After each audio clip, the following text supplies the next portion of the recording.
అక్షర పరబ్రహ్మయోగం 11వ శ్లోకం.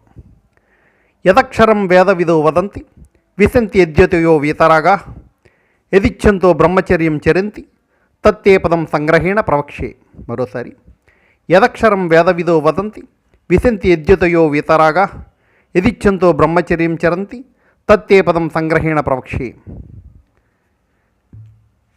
వేదం అర్థంతో సహా అవగాహన ఉన్నవారు అక్షరం అని దేన్ని అంటారు? అక్షరం అంటే క్షరం కానిది, అంటే నశించనిది. వైరాగ్యం వల్ల దేన్ని సాధించాలనుకుంటారు, దేని కొరకు బ్రహ్మచర్యం పాటిస్తారు, అలాంటి ఉత్తమమైన స్థితిని గురించి నీకు చెప్తాను అంటున్నాడు కృష్ణుడు. ఆ ఉత్తమ స్థితి పరమపదం. ఇదేదో కొంచెం కొత్త మాట. దీని గురించి తెలుసుకోవడానికి ముందు క్షరము, వైరాగ్యము, బ్రహ్మచర్యం వీటి గురించి కొంచెం తెలుసుకోవాలి. అక్షర పరబ్రహ్మయోగంలో ముందే చెప్పుకున్నాం, క్షరము అంటే నశించిపోయేది.